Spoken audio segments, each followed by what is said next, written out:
नमस्कार, जय जगन्नाथ। मो ममता पाणी आज आपण समस्त को मो यूट्यूब चैनल को स्वागत करुछि। यार पूर्व क्लास रे आमे माने आम साहित्य बहिर प्रथम विषयटी पढ़ी सारिछंती। आज आमे द्वितीय विषयटी को पढ़िबा। पिला माने ता पूर्वरु विषयटी को पढ़िबा पूर्वरु मु तुमको गोटे छोट गप कहि। गोटे जंगल थिला एवं से जंगल रे थरे कोन हेजी विभिन्न प्रकार पशु पक्षी खाती जंगल रे तुम माने जानि छ। थरे कोन हेजी ना गोटे पेचा छुआटे गछ ऊपर बसी कांदुची। तो से बाटा देकरी जंगल रो विभिन्न पशु पक्षी जाउछंती आछंती। समस्त सुनिले अरे पेचा छुआटा काई कांदुची। सेठी किछि पशु पक्षी अटकी गले। ताको पचारे बाबू रे तो काहे की कांदुची। पिलाटी कहिला जे मो मां पड़े चली जाईची। तो से कहला तो मां चली जाईची तो पाउनु ना तमे मो मां को खोजी कि मते दियो। तो से मान सब चिंता रे पड़ी गले। ता मां को तो हम चिन्ही नांदी। तो कहले जे ठीक अछि तो मां देखिया को केमिति कह ताहले हमें तो मां को खोजी कि आनि के देई दबो। तो पिलाटी टिके समय गुम हेकरी बसी गला। ताहा परे से कहिला जे पृथ्वी रे जे सबुठो सुंदर से होची मो मां।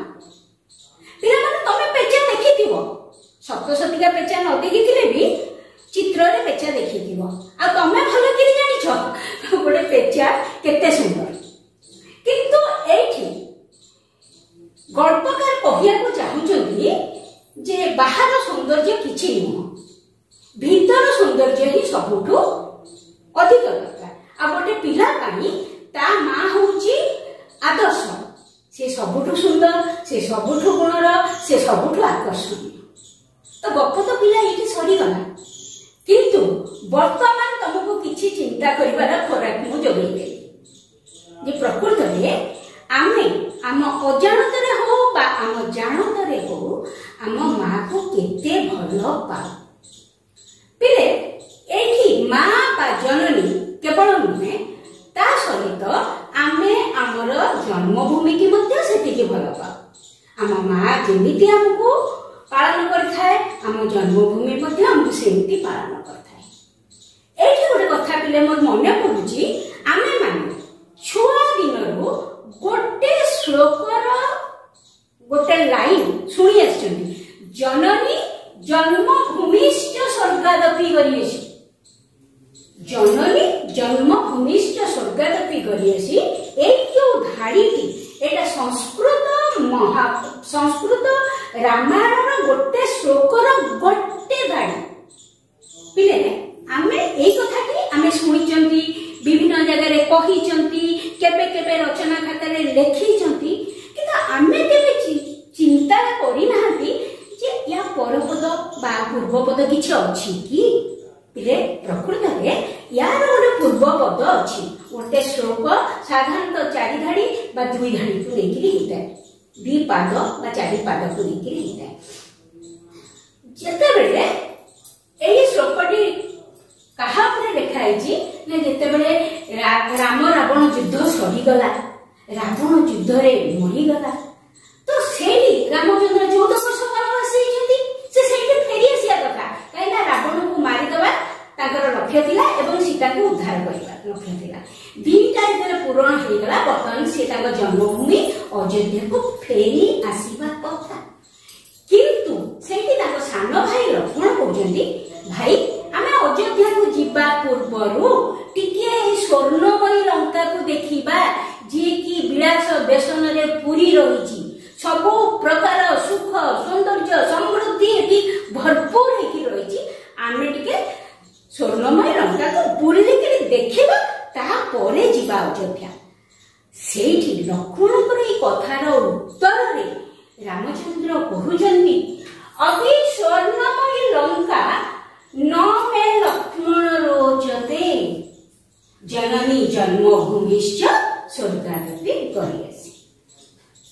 कोन कहउजंती एही स्वर्णमय लंका मध्य मते भलो लागु नाही। न मे रोचते मते रुचु नै माने मते भलो लागुनी।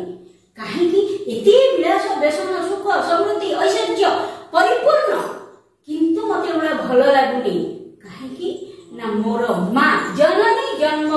मो माँ आ मोर जन्मभूमि बा मातृभूमि मोर मन पड़ जागुड़ा मत कि भल लगुनि मुझे शीघ्र संभव मो मातृभूमि बा जन्मभूमि को फेरी जावाक चाहूँगी। एठी जन्मभूमि रामचंद्र जन्मभूमि अयोध्यार आकर्षण तांको माँ मानकर आकर्षण एई स्वर्णमयी लंकार ऐश्वर्य ठारू ढेर बेसी थिला। पिला माने आमे एतिकी कथारू एतिकी जानी पारिले जे आम पाई जननी आ जन्मभूमि एई दुईटीर आकर्षण पृथ्वीर जे कौनसी आकर्षणीय जिनिस ठारू मध्य अधिक। तो वर्तमान आमे आमर विषय वस्तु उपरको आसी जिबा। आजिकार विषय वस्तु होची जन्मभूमि। लेखक होउचंती डॉक्टर कृष्णचंद्र पाणिग्राही। तांकर जन्म मयूरभंजर खिचिंग ठारे एवं से 1909 मसीह जन्म होइतिले 1987 मसीह देहत्याग करथिले। डॉक्टर कृष्णचंद्र पाणिग्राही ए जो जन्मभूमि प्रबंधटी तांकर प्रबंध मानस बोली गोटे प्रबंध बही अच्छी से आसी। प्रबंध मानस पुस्तक जन्मभूमि प्रबंधटी आसी। व्यतीत तांकर इतिहास और किंवदंती मो समय ओडिशा हूँ आत्मजीवनी भुवनेश्वर प्रत्नतात्विक अवशेष जोटा कि इंग्राजी रे लिखाई सेटिक बही से लिखिं। आहरी किसी बही से लिखिं किंतु एठी सबगुड़ा लिखा संभव होनी। एई जो जन्मभूमि प्रबंध रे मुख्यतः सीए दर्शेइछंती जे वसुधैव कुटुंबकम। वसुधैव कुटुंबकम रो अर्थ हैला ए सारा विश्व आमर कुटुंब सदृश आमर परिवार सदृश कौनसी पिला पृथ्वी को मुंडे धरछि बोली कही निज परिवार को छाड़िबा उचित नुह, निज पल्ली भूमि को छाड़िबा उचित नुह बा कहे निज पल्ली भूमि रे रही पृथ्वी को मुंडे धरछि बोली कहिबा मध्य उचित नुह। ये समस्त को आमे निजर करबा एई कथा ही से कहजंती। सारा पृथ्वी को निजर जन्मभूमि बोली धरी नेले सारा पृथ्वीर लोक माने आम कुटुंबर बा आम परिवारर हेछि। तो फिर आमे ता पर को आसीबा एई जो जन्मभूमि प्रबंध रे लेखकंकर भाषा गुरु गंभीर माने अति गंभीर भाषा जो भाषार किछि ओजन अछि। आमे एठी देखिबा तांकर गुरु गंभीर भाषा पल्ली प्राणता पल्ली बा गाँ विषय रे से बहुत चिंता करचंती। गाँ को भल पाइचंती मन को स्पर्श कला परि भाषा एवं तांको भाषा रे एते लालित्य भरी रहिछि जोटा कि मन को छुई जीव भल लागिबो कान को भल लागिबो मन को भल लागिबो। जुक्ति केंद्रिक चिंताधारा एवं जो चिंताधारा नेइकिनी सिए एई प्रबंधटी को लेखिचंती सबुथिरे सिए जुक्ति देखैचंती एवं से जुक्ति को प्रमाण मध्य करचंती जेटा ठीक खाली एमती मन इच्छा जुक्ति करिनाती जुक्ति को प्रमाण करचंती जे एईटा ठीक। साहित्य और सत्यर समन्वय एई प्रबंध रे आमे साहित्य जेतिकी देखिबा सत्य कथा मध्य सेतिकी देखिबा दीटा जाकर मिलन एई प्रबंध रे से करचंती। टोटल उपरे प्रबंध रे आमे एतिकी जिनिस ही देखिबा। तले वर्तमान आमे कोन पढिबा ए विषय रो आमे देखिदेले विषयटी काहेकि लेखा हैछि विषयर मुख्य उद्देश्य बा मूल लक्ष्य कोन एवं विषयटी काहा ऊपरे पर्यवेसित ताकर भाषा केमती ताकर भाव केमती ताकर जुक्ति केमती एगुडा सब देखिदेले।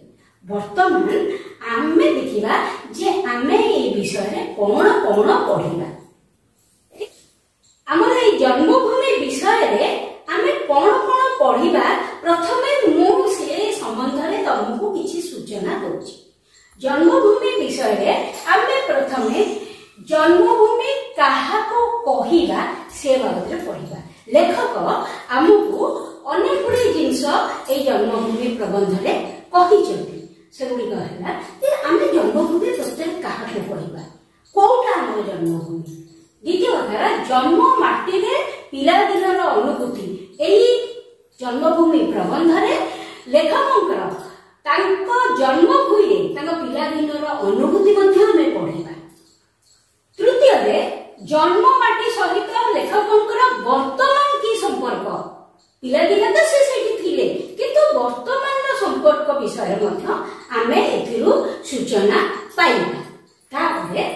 पल्ली भूमि सरल जीवन तांकर जन्मभूमि जो खिचिंग गाँ से लोक मान केमिति सरल जीवन लोक मैंने काटती से बाबद लेखक आमको सूचना देइछन्ती बा आमे सूचना पाइबा। शेष लेखक कौन आमको जनइछन्ती जे जन्मभूमि प्रति अवहेलार परिणाम जदि आमे आमको आम जन्मभूमि को अवहेला करबा तेबे आमर परिणाम कौन हम से विषय सी जनइछन्ती। एठी सी श्रीकृष्णकर गोटे उदाहरण देइछन्ती। तो मोटामोटी भाव में विषय आमे एतिकी जिनिस ही जानिबा ताहले आमे वर्तमान विषय पाखकु चलिबा।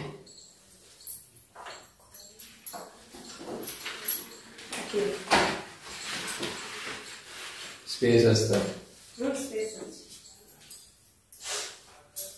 पिलाने मु वर्तमान पढ़ीबा आरंभ करूछि। काहाकु मोर जन्मभूमि बोली कहिबी एही विशाल पृथ्वी विशाल एशिया महादेश विशाल भारतवर्ष ओडिशा देश बा मोर जन्मस्थान पल्ली ग्राम। लेखक कहते जे मु एठी काहाकु मो जन्मभूमि कहबी सारा पृथ्वी को कहबी ना एशिया महादेश को कहबी ना भारतवर्ष को कहबी ना ओडिशा को कहबी ना मयूरभंज खिचिंग अंचल को कहबी जोठी मु जन्म होछि। एतक कथा लेखक कहउछन्ती काहेकि कहउछन्ती बिले सेटा देखिबा। एमानक मध्यरु केही काहारी ठारू विच्छिन्न होई नथिबारु व्यापक अर्थरे ए समस्त मोर जन्मभूमि हेले हे मातृ गर्भरु पड़ी जेउठारे प्रथमे भूमि स्पर्श करी जेउठारे रूप रस गंध स्पर्शर प्रथम परिचय पाइली विषम विपाक बेले जे अंचल फल पुष्प शाक तंडुल ढाली दे मोर शिशु प्राण को परिपुष्ट कला सेही पल्ली ही मोर जन्मभूमि सेही मोर माता धात्री शिक्षयित्री। लेखक कहते जदि मो व्यापक दृष्टि देखे ताले सारा पृथ्वी मो जन्मभूमि कारण मो गाँ मोर प्रदेश ठारू विच्छिन्न नुह अलगा नुह मो प्रदेश मो देश ठारू अलगा नुह मो देश मो महादेश ठारू अलगा नुह मो महादेश पृथ्वी ठारू मध्य अलगा नुह एमाने परस्पर सहित संयुक्त होइकि जोड़ी होइकि रहिचंती। तेणु व्यापक अर्थरे बा गोटे बृहत्तर अर्थरे देखिया गले ये पृथ्वी मोर जन्मभूमि किंतु जदि गोटे निर्दिष्ट अर्थरे आमे देखंती ताहले लेखक कहउछंती मु जोठी मातृ गर्भरु पड़ी प्रथमे भूमि स्पर्श कली अर्थात मार गर्भरु मु जेतले बाहरिली एवं जो भूमि को मु छुईली सेटा ही मोर मातृभूमि। एटा गोटे निर्दिष्ट अर्थ किंतु व्यापक अर्थरे से सारा पृथ्वी को निजर जन्मभूमि बोली कहउछंती एवं से कहउछंती जे जोठी गोटे निर्दिष्ट अर्थरे मु जोठी मातृ गर्भरु पड़ी मोर जो भूमि को स्पर्श कली जो भूमि रे जोठी मो रूप कौन रस कौन गंध कौन स्पर्श कौन एगुड़ा तो सब जानिली जो भूमि मोर विपद समय मते फल फूल शाग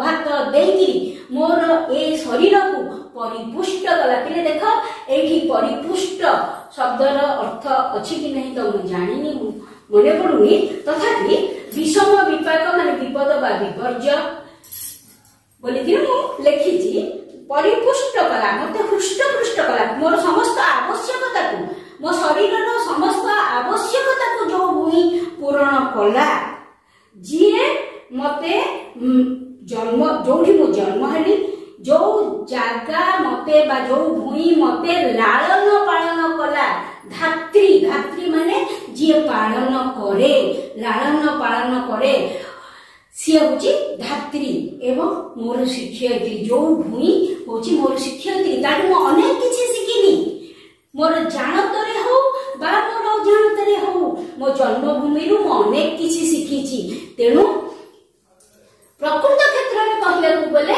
सी ही मोर जन्मभूमि जोठी मु जन्म हेली जी मते खाद्य जोगेकी मो शरीर समस्त आवश्यकता को पूर्ण कला एवं जी मते लालन पालन कला एवं जहां मु बहुत किछि शिखिली सी होची मोर मां धात्री और शिक्षयित्री माता धात्री और शिक्षयित्री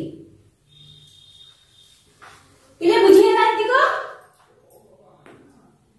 आई सूर्य जेते बेसी बढ़ी चली ता सहित मोर सेते बेसी घनिष्ठ हेबार कथा किंतु ए संबंध दिन को दिन क्षीण हुई जेपरी कि लीन हेबाको बसिछि पिले प्रथमे जेतले मां गर्भरु पिलाटी जन्म हुए से चिन्हि न थाए से ता मां बोली कि जन्म हेबा मात्र कोन चिन्हि थाए जेतले धीरे धीरे धीरे धीरे से टिके जानिबार होई जाय से जाने जे ये मोर मां ठीक सेमिति आयु रूपक सूर्य अर्थात लेखकंकर बयस जेतिकी बढ़ी जाउची तांको जन्मभूमि सहित से सेतिकी घनिष्ठ होइजिबा कथा जन्मभूमि सहित से सेतिकी ओतप्रोत भाबरे जड़ित होइजिबा कथा किंतु लेखक कहउचंती मोर आयु सूर्य बढ़ी बढ़ी जिबा बेलको मोर जन्मभूमि सहित संपर्क क्षीण हो जाउची कमी कमी आसुची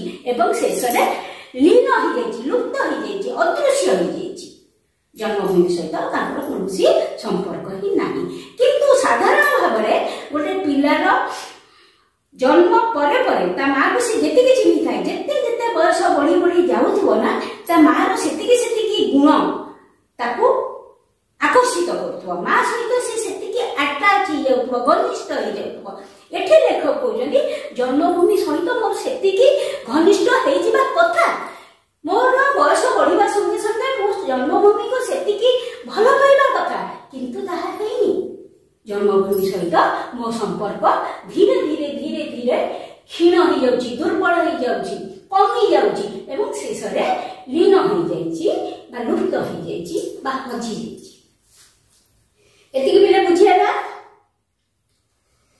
समय स्रोतरे निसहाय शुष्क तृण परी मो भासी चली मोर जन्मभूमि की फेरी जीवा पाई मोर नैतिक साहस नहीं यह भितरे मोर पुनर्जन्म घटी जाइछि कोन छि ना समय स्रोतरे निसहाय शुष्क तृण परी मो भासी चली इने जेतेबेले नई रे गोटे स्रोत आसे सेतले कोन हे ता आगरे जदि कुटाटे काठीटे सुखिला कुटा कि काठी किछि पड़ी जाय ना से भासी जाए से निजे निज को रक्षा करि पारे नाही से भासी जाए ठीक सेमिति लेखक मध्य भासी जाइछन्ती शत्रु शत आसी नांती समय स्रोतरे समय तांको भसई नेछि कोठो ना ताको जन्मभूमि ठारू तांको दूरे नेछि भसई नेछि एवं लेखक एठी निसहाय असहाय से किछ करि पारु नाहांती से बाहर को आसी जंती पाठ पढ़िया पाई एवं दूरे दूरे दूरे दूरे दूरे दूरे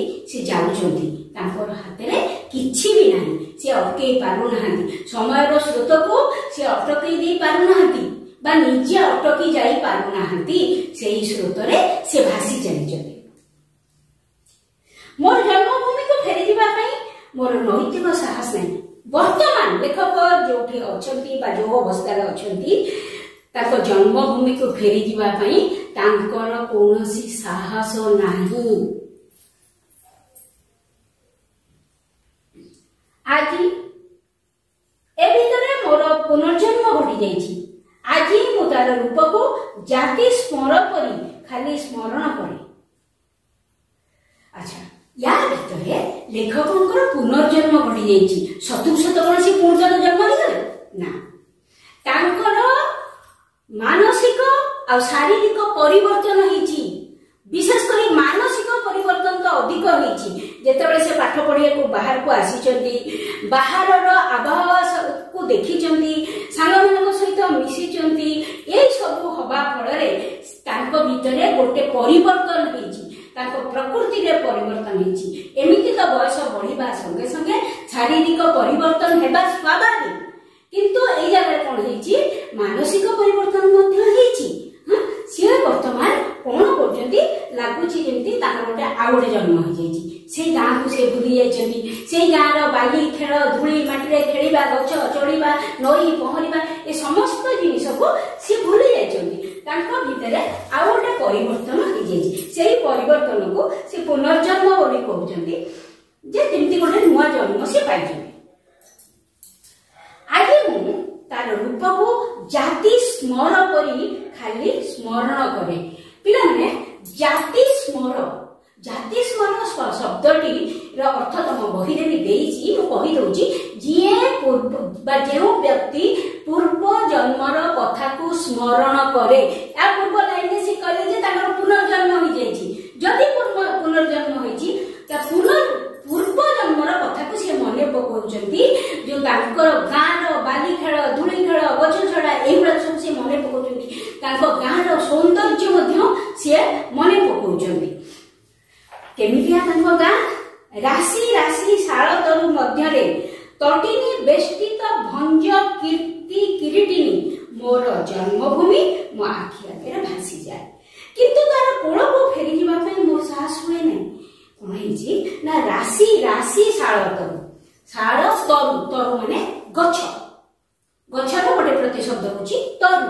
ରାଶି ରାଶି ମାନେ ବହୁ ପରିମାଣର, ଯେହେତୁ ସେଟା ମୟୂରଭଞ୍ଜ ଅଞ୍ଚଳ, ତାଙ୍କ ଘର ହଉଛି ମୟୂରଭଞ୍ଜ ଅଞ୍ଚଳରେ, ଜଙ୍ଗଲିଆ ଅଞ୍ଚଳ, ସେଠି ଖାଲି ବହୁ ପରିମାଣରେ ଶାଳ ତରୁ ଏବଂ ତାଙ୍କ ଗାଁ ଚାରିପଟେ ଗୋଟେ ନଈ ମାନେ ବେଢେଇ ହେଇକି ରହିଛି। ତଟିନୀ ନଦୀର ଗୋଟେ ପ୍ରତିଶବ୍ଦ ହଉଛି ତଟିନୀ। ନଈ ବେଢେଇକିରି ରହିଛି, ଯେମିତି ଲାଗୁଛି ଯେ କଣ ହେଇଛି ନା, ଭଞ୍ଜ କୀର୍ତ୍ତି କିରୀଟିନୀ। କିରୀଟିନୀ ମାନେ କଣ ନା, ମୁକୁଟ, ମାନେ ଯେମିତି ଲାଗୁଛି ମାନେ ଭଞ୍ଜ କୀର୍ତ୍ତି, ସେ ମୟୂରଭଞ୍ଜ ଅଞ୍ଚଳ ଆଉ ଏପଟେ ଘୁମୁସୁଣ ଅଞ୍ଚଳ, ଏଇ ଦିଟା ଜାଗାରେ ହିଁ ଭଞ୍ଜ ବଂଶୀୟ ରାଜା ମାନେ ଦେଖାଯାଆନ୍ତି। ଯୋଉଠି ଘୁମୁସୁଣ ଅଞ୍ଚଳରେ ଉପେନ୍ଦ୍ର ଭଞ୍ଜ, ସେପଟ ଏପଟ ମୟୂରଭଞ୍ଜ ଅଞ୍ଚଳରେ ମଧ୍ୟ ଭଞ୍ଜ ବଂଶୀୟ ରାଜା ମାନେ ଦେଖାଯାଆନ୍ତି। ଯେମିତି ଲାଗୁଛି ସେ ଭଞ୍ଜ ବଂଶୀୟ ରାଜା ମାନେ ଯେମିତି ମୁକୁଟ ପିନ୍ଧି ବସିଛନ୍ତି, ତାଙ୍କ ଗାଁଟି ତାଙ୍କୁ ସେମିତି ଲାଗୁଛି। ରାଶି ରାଶି ବହୁ ପରିମାଣରେ ଶାଳ ଗଛ ଏବଂ ନଈ ବେଢେଇ ହେଇକି ରହିଛି ତାଙ୍କ ଗାଁଟିକୁ, ଯେମିତି ମୁକୁଟ ପିନ୍ଧିଲା ପରି ଦିଶୁଛି ତାଙ୍କ ଗାଁ। ତାଙ୍କ ଆଖି ଆଗରେ ସେଟା ଭାସି ଯାଉଛି। ତାଙ୍କୁ ଇଚ୍ଛା ହଉଛି ଯେ ମୁଁ ଦୌଡ଼ିକି ପଳାନ୍ତି ମୋ ଗାଁକୁ ଦେଖିବାକୁ, କିନ୍ତୁ ସେ ଯାଇପାରୁନାହାନ୍ତି। ଯେମିତି ଲାଗୁଛି ତାଙ୍କ ଗୋଡରେ କିଏ ଗୋଟେ ବେଡି ପକେଇ ଦେଇଛି। ପିଲାମାନେ, ତମେ ଯେତେବେଳେ ତମ ଘର ଛାଡିକିରି ଦୂରରେ ଥାଅ, ତମର ତମ ଘର କଥା ମନେ ପଡେନି, ତମ ସାଙ୍ଗମାନଙ୍କ କଥା ମନେ ପଡେନି। ଠିକ ସେଇ କଥା ଲେଖକଙ୍କର ମଧ୍ୟ ଦୂରରେ ଥାଇକି ସବୁ ମନେ ପଡୁଛି, କିନ୍ତୁ ସମୟ ସ୍ରୋତରେ ଅସହାୟ ତୃଣ ପରି ସିଏ ଆଗକୁ ଆଗକୁ ଚାଲିଛନ୍ତି, ପଛକୁ ଫେରି ପାରୁନାହାନ୍ତି। ବହୁତ ଇଚ୍ଛା ହଉଛି, କିନ୍ତୁ ସେ ଫେରି ପାରୁନାହାନ୍ତି। ପିଲେ, ଏତିକି ପର୍ଯ୍ୟନ୍ତ ନିଶ୍ଚିତ ଭାବରେ ତମକୁ ବୁଝିବାରେ ଅସୁବିଧା ହେଇନଥିବ। ଆମେ ଆ ପର ପାରାଗ୍ରାଫକୁ ଯିବା। ଏହା ବ୍ୟକ୍ତିଗତ ସମସ୍ୟା ନୁହେଁ, ଏହା ସମଗ୍ର ଶିକ୍ଷିତ ସମାଜର ସମସ୍ୟା। କଣ ହେଲା, ସେ କହୁଛନ୍ତି ଏଇଟା କେବଳ ତାଙ୍କର ସମସ୍ୟା ନୁହଁ, ସିଏ ଯେ ଫେରି ପାରୁନାହାନ୍ତି ସେ କଥା ନୁହଁ, ଏଇଟା ବର୍ତ୍ତମାନ ଯୁଗରେ ସାରା ଶିକ୍ଷିତ ସମାଜର ସମସ୍ୟା। ସାରା ଶିକ୍ଷିତ ସମାଜ ବର୍ତ୍ତମାନ ଏଇ ପରିସ୍ଥିତିରେ ପହଞ୍ଚି ଯାଇଛି। ସେମାନେ ପାଠ ପଢିବାକୁ ଗାଁ ଛାଡି ଦୂରକୁ ଆସୁଛନ୍ତି ଏବଂ ପଢା ସହିତ ପଢା ଶେଷ ବେଳକୁ ତାଙ୍କର ପୁନର୍ଜନ୍ମ ହେଇଯାଉଛି। ସେମାନେ ପୁରା ପରିବର୍ତ୍ତିତ ହେଇଯାଉଛନ୍ତି ଏବଂ ସେମାନେ ଫେରି ପାରୁନାହାନ୍ତି। ଏଇଟା କେବଳ ସିଏ ନୁହନ୍ତି, ସାରା ଶିକ୍ଷିତ ସମାଜରେ ଏଇ କଥା ବର୍ତ୍ତମାନ ଚାଲିଛି। ଧର୍ମାନ୍ତର ଗ୍ରହଣ କଲା ପରେ ବହୁ ଧର୍ମାନ୍ତର ଦୀକ୍ଷିତ ବ୍ୟକ୍ତି ଯେପରି ଧର୍ମ ପାଖରେ ସମସ୍ତ ମାନବିକତାକୁ ଉତ୍ସର୍ଗ କରି ସେମାନଙ୍କର ନାମ, ପଦବୀ, ଭାଷା, ଆହାର, ବ୍ୟବହାର, ବେଶଭୂଷା ଇତ୍ୟାଦି ବଦଳାଇ ଦିଅନ୍ତି ଓ ଶେଷ ବେଳକୁ ଜାତୀୟତା ଭୁଲି ଯେପରି ନିଜ ଜନ୍ମଭୂମିକୁ ସୁଦ୍ଧା ଅସ୍ୱୀକାର କରନ୍ତି, ଠିକ୍ ସେହିପରି ସଂଖ୍ୟାତୀତ ଶିକ୍ଷିତ ବ୍ୟକ୍ତି ପ୍ରଚଳିତ ଶିକ୍ଷା ପାଖରେ ସେମାନଙ୍କର ସମସ୍ତ ମାନବିକତାକୁ ଉତ୍ସର୍ଗ କରି ଶେଷ ବେଳକୁ ନିଜର ଜନ୍ମଭୂମିକୁ ସୁଦ୍ଧା ପାସୋରି ପକାନ୍ତି। ପିଲାମାନେ ଦେଖ କେତେ ବଡ଼ ବାକ୍ୟ ଏଇଟା, ଗୋଟେ ବଡ଼ ବାକ୍ୟ। ସେ କହୁଛନ୍ତି ଧର୍ମାନ୍ତର ଗ୍ରହଣ କଲା ପରେ, ଅର୍ଥାତ୍ ଯଦି କୌଣସି ବ୍ୟକ୍ତି ଗୋଟେ ଧର୍ମରୁ ଆଉ ଗୋଟେ ଧର୍ମକୁ ଯାଏ, ଅର୍ଥାତ୍ ଆଉ ଗୋଟେ ଧର୍ମ ଗ୍ରହଣ କରେ, ସେଠି କଣ ହୁଏ ନା ସେ ତା ନାଁ ବଦଳେଇ ଦିଏ। ଯୋଉ କନଭର୍ଟେଡ ମୁସଲିମ ହଉଛନ୍ତି, କନଭର୍ଟେଡ ଖ୍ରୀଷ୍ଟିଆନ ହଉଛନ୍ତି, ସେଠି ହିନ୍ଦୁ ଲୋକଟିଏ ସେ ତା ନାଁ ବଦଳେଇ ଦଉଛି, ତାର ପଦବୀ ବଦଳେଇ ଦଉଛି, ତାର ଭାଷା ବଦଳେଇ ଯାଉଛି, ତାର ଖାଦ୍ୟ ବଦଳେଇ ଯାଉଛି, ତାର ପରିବେଶ ବଦଳେଇ ଯାଉଛି, ସବୁ ସେ ବଦଳେଇ ଦଉଛି ଏବଂ ଶେଷ ବେଳକୁ ସେ ତା ଜନ୍ମଭୂମିକୁ ମଧ୍ୟ ଅସ୍ୱୀକାର କରିଦଉଛି। ସେ ଟୋଟାଲି ପରିବର୍ତ୍ତିତ ହେଇଯାଉଛି, ପୁରାପୁରି ପରିବର୍ତ୍ତିତ ହେଇଯାଉଛି ଏବଂ ଶେଷ ବେଳକୁ ସିଏ କଣ କରୁଛି ନା ନିଜ ଯେପରି ଧର୍ମ ପାଖରେ ସମସ୍ତ ମାନବିକତାକୁ ଉତ୍ସର୍ଗ କରି ସବୁ ମଣିଷ ପଣିଆକୁ ସିଏ ଛାଡିଦେଲା। ଯେତେବେଳେ ସିଏ ଗୋଟେ ଧର୍ମରୁ ଆଉ ଗୋଟେ ଧର୍ମକୁ ଗଲା, ସେ ସେତେବେଳେ କଣ କଲା ନା ତାର ସବୁ ମଣିଷ ପଣିଆ ଚାଲିଗଲା। କାହିଁକି ନା ସେ ନାଁ ବଦଳେଇଲା, ପଦବୀ ବଦଳେଇଲା, ଖାଦ୍ୟ ବଦଳେଇଲା, ବେଶ ବଦଳେଇଲା, ବ୍ୟବହାର ବଦଳେଇଲା ଏବଂ ଶେଷ ବେଳକୁ କଣ ହେଲା, ନିଜ ଜନ୍ମଭୂମିକୁ ମଧ୍ୟ ସିଏ ଆଉ ସ୍ୱୀକାର କଲାନି ଯେ ସେଇଟା ତାର ଜନ୍ମଭୂମି ବୋଲି ସିଏ ମାନିଲା ନାହିଁ। ଆଉ ବର୍ତ୍ତମାନର ଶିକ୍ଷିତ ସମାଜ କ୍ଷେତ୍ରରେ ତାହା ହିଁ ଦେଖିବାକୁ ମିଳୁଛି। ଠିକ୍ ସେହିପରି ସଂଖ୍ୟାତୀତ ଶିକ୍ଷିତ ବ୍ୟକ୍ତି, ସଂଖ୍ୟାତୀତ ମାନେ ବହୁ ସଂଖ୍ୟକ, ବହୁ ସଂଖ୍ୟକ ଶିକ୍ଷିତ ବ୍ୟକ୍ତି ଠିକ୍ ସେଇଆ କରୁଛନ୍ତି। ଯେତେବେଳେ ନିଜର ଜନ୍ମଭୂମି ବା ପଲ୍ଲୀଭୂମିକୁ ଛାଡି ସେମାନେ ପାଠ ପଢିବାକୁ ବାହାରକୁ ଆସୁଛନ୍ତି, ସେଇଠି ତାଙ୍କର ପୁରାପୁରି ଗୋଟେ ପରିବର୍ତ୍ତନ ହେଇଯାଉଛି, ଗୋଟେ ପୁନର୍ଜନ୍ମ ଘଟି ଯାଉଛି। ଶିକ୍ଷା ଶେଷ ବେଳକୁ କଣ ଦେଖାଯାଉଛି ନା ତାଙ୍କର ଗୋଟେ ପୁନର୍ଜନ୍ମ ଘଟି ଯାଉଛି। ଅର୍ଥାତ୍ ସେ ସମ୍ପୂର୍ଣ୍ଣ ରୂପେ ତାଙ୍କର ଗାଁ, ତାଙ୍କର ପରିବାର, ତାଙ୍କର ଭାଇ ଭଉଣୀ, ତାଙ୍କର ସାଙ୍ଗସାଥି ଏ ସମସ୍ତଙ୍କୁ ଭୁଲି ଯାଉଛନ୍ତି। ଆଉ ଭୁଲି ଯିବା ପାଇଁ ଅନେକ ସମୟରେ ସେମାନେ ବାଧ୍ୟ ହଉଛନ୍ତି। କାରଣ ଆମର ବର୍ତ୍ତମାନର ଶିକ୍ଷା ପଦ୍ଧତି ସେଇ ଆମ ପଛରେ ପଡିବା ସେଇଟା ପଲ୍ଲୀ ଗ୍ରାମରୁ ପଲ୍ଲୀ ଗ୍ରାମକୁ ଫେରି ଯାଇ ଜୀବିକା ଅର୍ଜନ କରିବା ଦୂରେ ଥାଉ, ସେଠାରେ କିଛି କାଳ ଅବସ୍ଥାନ କରିବା ମଧ୍ୟ ସମ୍ଭବପର ହୁଏ ନାହିଁ। ପାଠ ପଢି ସାରିଲା ପରେ ନିଜ ଗାଁକୁ ଫେରି ଯାଇ ଜୀବିକା ଅର୍ଜନ କରିବା କଥା ଛାଡି ଦିଅ, ସେଠି ଚାଷବାସ କରି ବା କିଛି କାମ କରିକିରି ନିଜର ପେଟ ପୋଷିବା କଥା ତ ଦୂରର କଥା, କିଛି ଦିନ ପାଇଁ ମଧ୍ୟ ସେଠି ରହିବା ତାଙ୍କ ପାଇଁ ସମ୍ଭବ ହଉନାହିଁ। ଏଣୁ ଥରେ ଥରେ ଭାବେ, ଏଠି ଲେଖକ କହୁଛନ୍ତି ଯେ ସେ ଥରେ ଥରେ ଭାବୁଛନ୍ତି ଗାଁକୁ ଯାଇ କଣ କରିବି। ଏଟା ଲେଖକ କେବଳ ଭାବୁନାହାନ୍ତି, ସାରା ଶିକ୍ଷିତ ସମାଜରେ ବର୍ତ୍ତମାନ ଏଇଆ ହିଁ ଚିନ୍ତାଧାରା। ଗାଁକୁ ଯାଇ କଣ କରିବି, ଯଦି ଗ୍ରାମର ଉନ୍ନତିକର କାର୍ଯ୍ୟ ପାଇଁ ଯଥାସାଧ୍ୟ ଅର୍ଥଦାନ ହିଁ ମୋର ଏକମାତ୍ର ଅବଶେଷ କର୍ତ୍ତବ୍ୟ, ଗ୍ରାମକୁ ନ ଯାଇ ମଧ୍ୟ ତାହା କରାଯାଇପାରେ। ଜନ୍ମଭୂମି ସହିତ ମୋର ଆଉ କି ପ୍ରକାର ସମ୍ବନ୍ଧ ଅଛି। ଲେଖକ କହୁଛନ୍ତି ଯେ ଏଠି ଲେଖକ ବୋଲିକିରି କେବଳ ଭାବିବନି, ସାରା ଶିକ୍ଷିତ ସମାଜ କଥା ତମେ ମୁଣ୍ଡରେ ରଖିବ, ସବୁବେଳେ ସେଇ କଥାଟା ହିଁ ମୁଣ୍ଡରେ ରଖିବ। ସେ କହୁଛନ୍ତି ଗାଁକୁ ଯାଇ ମୁଁ କରିବି କଣ, ଯଦି କିଛି ଟଙ୍କା ପଠେଇଦେଲେ ଗାଁର ଗୋଟେ ଉନ୍ନତିମୂଳକ କାର୍ଯ୍ୟ ହେଇଯିବ ଏବଂ ସେଇଟା ହିଁ ମୋର ଗୋଟେ କର୍ତ୍ତବ୍ୟ ବୋଲି ସେ ନିଜେ ଭାବି ଦଉଛନ୍ତି, ତାହେଲେ ସେ ଗାଁକୁ ଯାଇ କଣ କରିବେ। କିଛି ଟଙ୍କା ପଠେଇଦେବେ, ଗାଁରେ କେତେବେଳେ ପୋଖରୀ ଖୋଳା ହେଇଗଲା, କେତେବେଳେ ମନ୍ଦିର ତିଆରି ହେଇଗଲା, ସିଏ ଭାବୁଛନ୍ତି ଯଦି ଏଇଟା ହିଁ ମୋର କର୍ତ୍ତବ୍ୟ ତାହେଲେ ମୁଁ ଗାଁକୁ ଯାଇକିରି ସେଠି ପହଞ୍ଚିବା କିଛି ଦରକାର ହିଁ ନାହିଁ, ଏତିକି ମୁଁ କରିଦେଲେ ମୋର ଗାଁ ପ୍ରତି କର୍ତ୍ତବ୍ୟ ସରିଗଲା। ବହୁତ ସମୟରେ ସେୟା ହୁଏ, ଯୋଉ ବାହାରୁ ବିଦେଶରୁ ଗାଁ ମାନଙ୍କୁ ଟଙ୍କା ଆସେ, ବିଦେଶରେ ଯଦି କେହି ପିଲା ଅଛନ୍ତି, କେହି ଚାକିରି କରିଛନ୍ତି, ବଡ ଚାକିରି କରିଛନ୍ତି, ସିଏ କିଛି କିଛି ଟଙ୍କା ମଝିରେ ମଝିରେ ପଠାନ୍ତି। ଏମିତି ଅନେକ କଥା ମୁଁ ଶୁଣିଛି। ଗାଁର ଲୋକେ କହିବେ, ସେମାନେ ପଠେଇବେ କଣ ନା ଲାଇବ୍ରେରୀ ଆମ ଗାଁରେ ଗୋଟେ ହବ, ପାଠଶାଳା ଆମ ଗାଁରେ ଗୋଟେ ମନ୍ଦିର ହବ, ଆମ ଗାଁରେ ଗୋଟେ କଣ ହବ ନା ବିଦ୍ୟାଳୟ ହବ।